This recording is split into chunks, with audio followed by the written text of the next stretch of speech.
Four YouTube channel पे आपका फिर से स्वागत है। आज हम 16 और 17 जुलाई के करंट अफेयर्स के आधार पर प्रश्न और उसका व्याख्या सहित उत्तर देखेंगे। जिन लोगों ने अभी तक हमारे चैनल को सब्सक्राइब नहीं किया तो प्लीज़ सब्सक्राइब कीजिए, लाइक कीजिए और अपने दोस्तों के साथ शेयर कीजिए। आइए आज का पहला सवाल देखते हैं। कहा जा रहा है कि हाल ही में कोविड टीका संग सुरक्षित वन धन और उद्यम अभियान का शुभारंभ निम्नलिखित में से किसके द्वारा किया गया है? ऑप्शन ए स्वास्थ्य एवं परिवार कल्याण मंत्रालय के द्वारा, नीति आयोग के द्वारा, ऑप्शन सी जनजातीय कार्य मंत्रालय के द्वारा, ऑप्शन डी सूक्ष्म लघु एवं मध्यम उद्यम मंत्रालय यानी एमएसएमई मंत्रालय के द्वारा। तो इसका सही जवाब क्या होगा?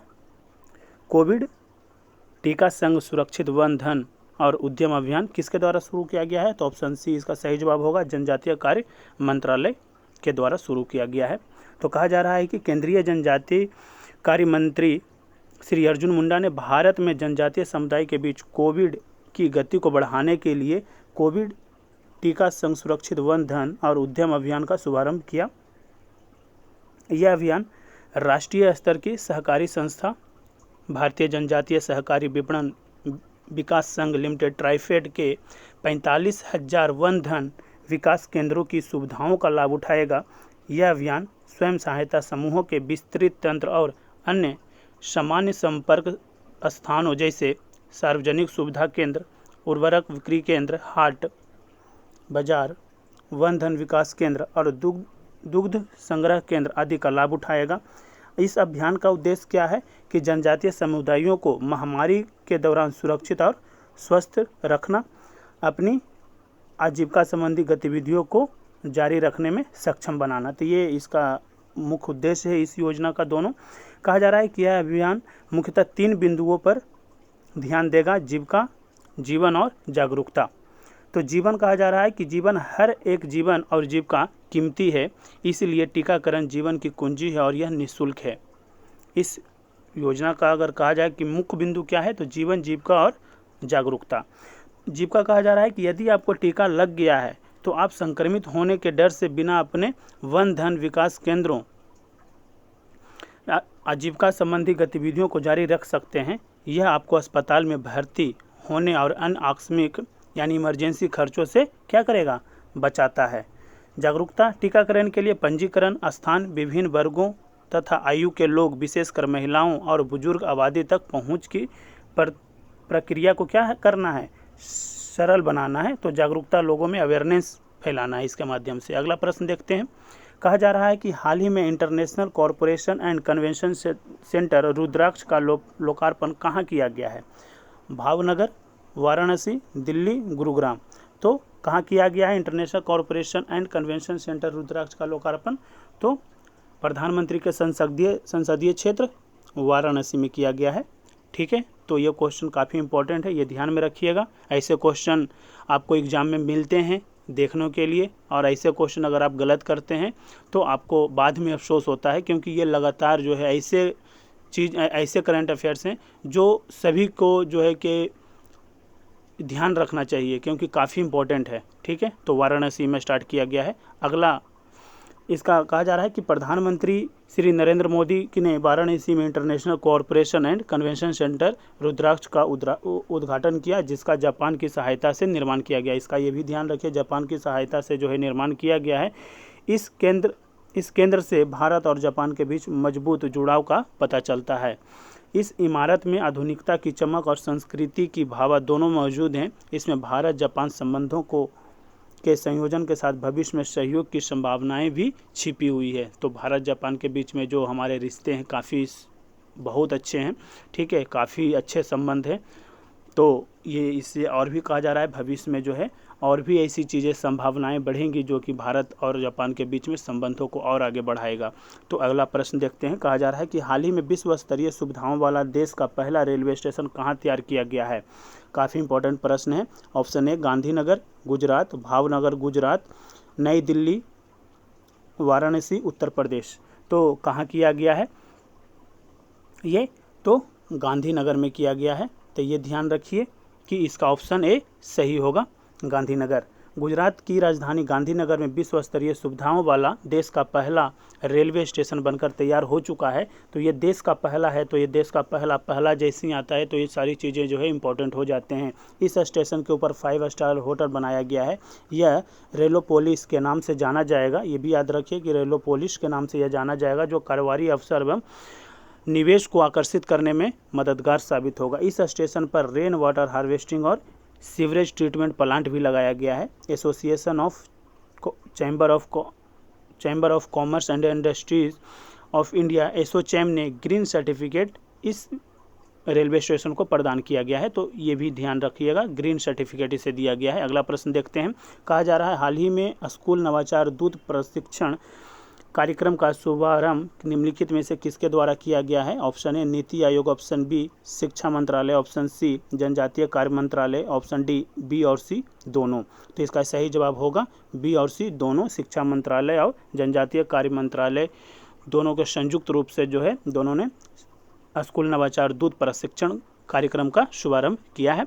तो कहा जा रहा है यहाँ पे कि केंद्रीय शिक्षा मंत्री धर्मेंद्र प्रधान और जनजातीय कार्य मंत्री श्री अर्जुन मुंडा ने संयुक्त रूप से, ये देखिए संयुक्त रूप से 50,000 स्कूल शिक्षकों के लिए स्कूल नवाचार दूत प्रशिक्षण कार्यक्रम का शुभारंभ किया है। तो ये देखिए नवाचार दूत प्रशिक्षण, ये प्रशिक्षण कार्यक्रम है। शिक्षा मंत्रालय ने नवोन्मेष एकांश जनजातीय कार्य मंत्रालय, केंद्रीय माध्यमिक शिक्षा बोर्ड सीबीएसई और अखिल भारतीय तकनीकी शिक्षा परिषद एआईसीटीई द्वारा एक सहयोगात्मक प्रयास है जो बदले में लाखों छात्रों को नवाचार क्षमताओं के साथ पोषित करेगा, नवाचार की संस्कृति विकसित करेगा और एक नए एवं जीवंत भारत की नींव रखेगा। आदिवासी बच्चों के लिए एकलव्य आदर्श आवासीय विद्यालय प्रधानमंत्री का एक और महत्वाकांक्षी कार्यक्रम है, जिसके तहत अगले 3 वर्षों में आदिवासी बहुल क्षेत्रों में 740 ऐसे विद्यालय स्थापित किए जाएंगे ताकि आदिवासी बच्चों को हर संभव सर्वोत्तम शिक्षा प्रदान किया जाए। तो कहीं ना कहीं ये जो कार्यक्रम है वो काफ़ी शिक्षा को बढ़ावा देने के लिए किया जा रहा है। जनजातीय मंत्रालय अगर इसमें लगी हुई है, जनजातीय कार्य मंत्रालय, तो कहीं ना कहीं जनजातीय लोगों को जो शिक्षा की उनके अंतर्गत जो अभाव है उन चीज़ों को जो बढ़ावा देने के लिए लगातार जो है श्री अर्जुन मुंडा के द्वारा जो है कार्य किए जा रहे हैं। तो ये काफ़ी इम्पोर्टेंट कार्यक्रम है, ध्यान रखिएगा। अगला प्रश्न है यूबीसी तकनीक के संदर्भ में निम्नलिखित कथनों पर विचार कीजिए। ऑप्शन ए इसे वैज्ञानिक एवं औद्योगिक अनुसंधान परिषद CSIR के केंद्रीय वैज्ञानिक उपकरण संगठन द्वारा विकसित किया गया है। ऑप्शन बी यूबीसी प्रकाश के अंशोधित अस्त्रों द्वारा एरोसोल कणों में मौजूद वायरस निष्क्रिय हो जाता है। उपरोक्त कथनों में से कौन से सही हैं? ऑप्शन ए केवल 1, ऑप्शन बी केवल 2, ऑप्शन सी 1 और 2 दोनों, ऑप्शन डी न तो 1 न ही 2। तो इसका सही जवाब क्या होगा? ऑप्शन सी 1 और 2 दोनों। संसद ने SARS-CoV-2 के वायु में संचरण को कम करने के लिए शीघ्र ही परावैज्ञानिक सी यानी अल्ट्रावायलेट सी यानी यूवीसी की कीटाणु शोधन तकनीक लगाई जाएगी। कहाँ? संसद में लगाया जाएगा। तो ये आपके लिए इम्पोर्टेंट हो जाता है क्योंकि संसद में लगाने की बात की जा रही है। कहा जा रहा है कि यूवीसी वायु वाहिका कीटाणु शोधन प्रणाली के बारे में ये क्या है, मतलब कि ये जो कीटाणु शोधन प्रणाली है ये क्या है? तो कहा जा रहा है इस प्रणाली को वैज्ञानिक मतलब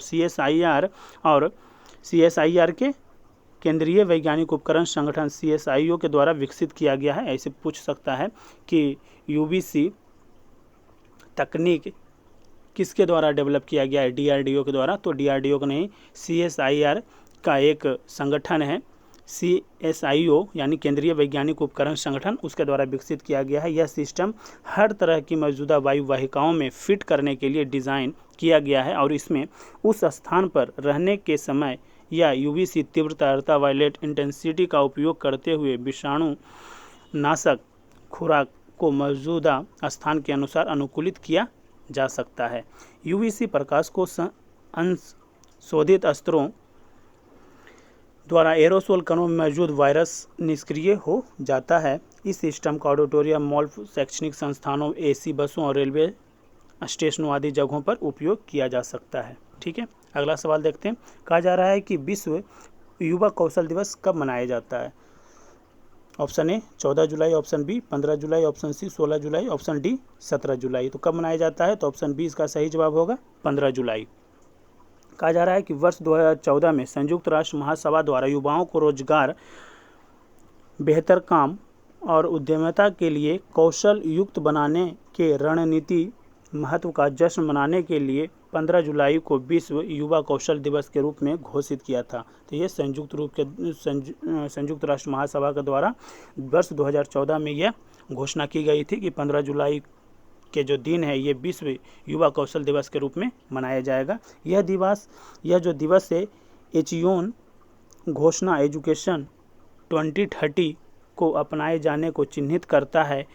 इंचियोन घोषणा सतत विकास लक्ष्य 4 का एक हिस्सा है। इसमें समावेशी और समान गुणवत्ता वाली शिक्षा सुनिश्चित करने और सभी के लिए आजीवन सीखने के अवसरों को बढ़ावा देने पर जोर दिया गया है।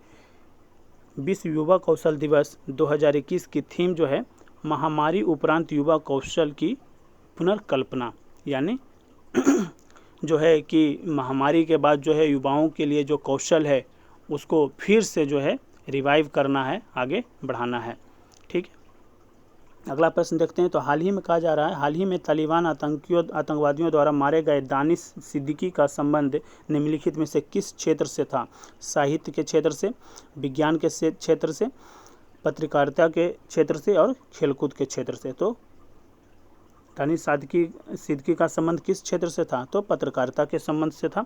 कहा जा रहा है कि हाल ही में समाचार एजेंसी रॉयटर के लिए काम करने वाले भारतीय फोटो पत्रकार दानिश सिद्दीकी का अफगानिस्तान के कंधार प्रांत अफगान